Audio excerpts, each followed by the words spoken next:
मित्रों, आपने हमेशा ही अपने पितरों की फोटो अपने घर में लगी हुई जरूर देखी होगी। और केवल फोटो ही नहीं, कई लोग तो ऐसे भी होते हैं जो उनसे जुड़ी छोटी छोटी चीजों को भी निशानी के तौर पर संभाल कर रखते हैं।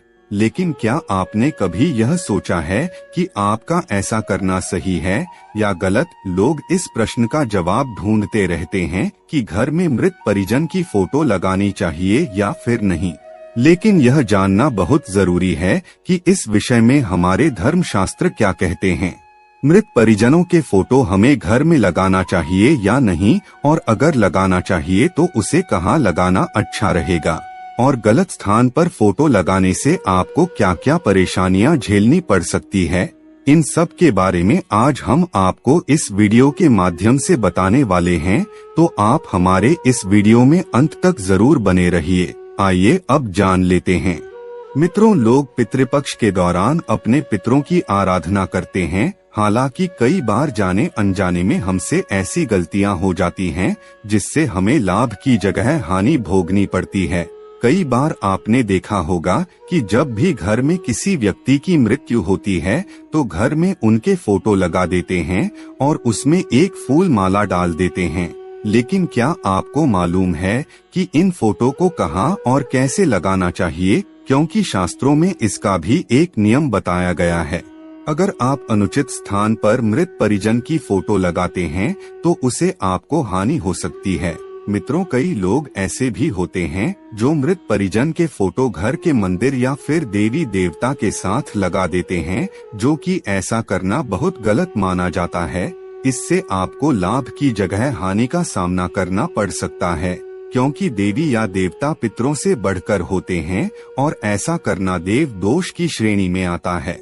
मरने वाले लोगों की फोटो घर के मध्य भाग में बिल्कुल भी नहीं लगाना चाहिए, इससे आपका मान सम्मान कम होने लगता है। इसके अलावा पश्चिम या दक्षिण की दीवारों पर भी आपको मृत परिजनों की फोटो नहीं लगानी चाहिए, इससे धन संबंधित समस्याओं का सामना करना पड़ता है। पितरों की फोटो घर में एक से अधिक स्थानों पर नहीं लगानी चाहिए, ऐसा करने से घर में तनाव की स्थिति पैदा होती है। इसके अलावा पितरों की तस्वीर का लटकना या झूलना भी सही नहीं माना जाता। मरने वाले लोगों की फोटो जीवित लोगों के साथ कभी भी नहीं लगानी चाहिए, इससे स्वभाव में नकारात्मकता का संचार होने लगता है।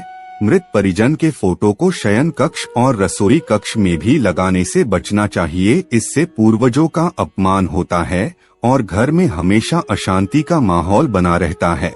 अब आपके मन में यह प्रश्न जरूर उठ रहा होगा कि मृत परिजनों के फोटो को कहाँ लगाना चाहिए, तो आइए उसे भी जान लेते हैं। वास्तु शास्त्र के अनुसार अगर घर में पूजा पाठ का स्थान उत्तर पूर्व में है तो पितरों के फोटो को पूर्व में लगाया जा सकता है। वहीं अगर पूजा स्थान पूर्व दिशा की ओर है तो फोटो को आप ईशान कोण में लगा सकते हैं।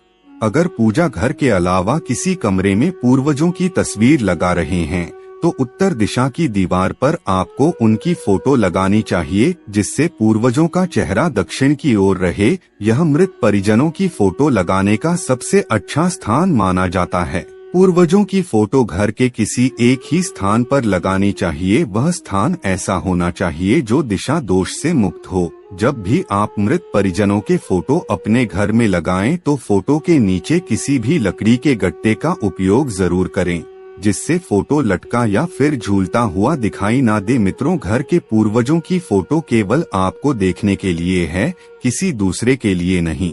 इसीलिए आपको उसे ऐसे स्थान पर ही लगानी चाहिए जहां पर किसी अतिथि की नजर ना पड़े और आप भी उन्हें प्रतिदिन ना देखें, तो यह आपके लिए अच्छा है। हालांकि आपकी भावनाएं उनसे जुड़ी हुई है, लेकिन उन्हें प्रतिदिन याद करने से आपके भविष्य पर इसका बुरा असर पड़ सकता है। मित्रों, यह भी माना जाता है कि हर समय पूर्वजों को याद करते रहने से मन में उदासी और निराशा की भावना उत्पन्न होने लगते हैं, जिससे किसी भी काम में पूरा फोकस नहीं हो पाता। अगर आप अपने पितरों के तस्वीर को अनुकूल स्थान पर नहीं लगाते तो इससे आपको कई तरह की समस्याओं का सामना करना पड़ सकता है, जैसे मानसिक तनाव, व्यापार में हानि, परिश्रम करने के बावजूद भी फल की प्राप्ति न होना, विवाह या फिर वैवाहिक जीवन में समस्या उत्पन्न होना। अगर आम भाषा में कहा जाए तो व्यक्ति और उसके पूरे परिवार को समस्याओं का सामना करना पड़ता है। पितृ दोष होने पर अनुकूल ग्रहों की स्थिति, गोचर दशाएं ठीक होने पर भी शुभ फल की प्राप्ति नहीं हो पाती। कितना भी पूजा पाठ, दान पुण्य और देवी की अर्चना की जाए फिर भी उनको उसका सही फल नहीं मिल पाता। माना जाता है कि हमारे ऊपर मुख्य रूप से 5 ऋण होते हैं: मातृ ऋण, पितृ ऋण, मनुष्य ऋण, देव ऋण और ऋषि ऋण। यह ऋण नहीं चुकाने पर हमें निश्चित रूप से श्राप मिलता है। मित्रों, पितृ दोष 2 प्रकार से प्रभावित करते हैं: अधोगति वाले पितरों के कारण और ऊर्ध्वगति पितरों के कारण। अधोगति वाले पितृ दोषों का कारण परिजनों द्वारा किया गया गलत आचरण, बेईमानी से कमाया गया धन और उसका गलत लोगों द्वारा उपभोग है।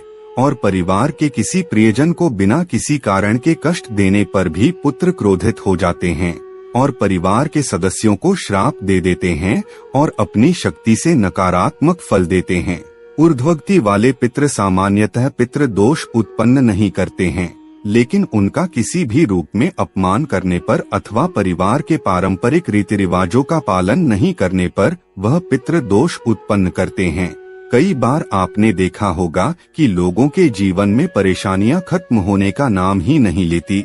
वह चाहे जितना भी समय और धन खर्च कर लें, लेकिन उनके कार्य में उन्हें सफलता नहीं मिल पाती। ऐसे लोगों की कुंडली में निश्चित रूप से पितृदोष ही होते हैं। यह दोष पीढ़ी दर पीढ़ी परेशानियां उत्पन्न करते रहते हैं। जब तक पितृदोष का विधि विधान से निवारण नहीं किया जाता, तब तक आने वाली पीढ़ियों को भी कष्ट देते रहते हैं। इस दोष के निवारण के लिए कुछ विशेष दिन और विशेष समय निर्धारित किए गए हैं, जिनमें इसका पूरा निवारण किया जाता है। श्राद्ध पक्ष ही एक ऐसा अवसर है जब पितृदोष से मुक्ति पाई जा सकती है। इस दोष के निवारण के लिए शास्त्रों में नारायण बलि और नाग बलि का विधान विस्तार पूर्वक बताया गया है, जिसे करने के बाद पितृदोष से मुक्ति पाया जा सकता है। अगर आप चाहते हैं कि हम इस विषय पर भी एक वीडियो बनाएं तो आप हमें कमेंट करें। तो मित्रों आज के लिए बस इतना ही। अगर आपको ये जानकारी अच्छी लगी हो तो वीडियो को लाइक और चैनल को सब्सक्राइब अवश्य करें।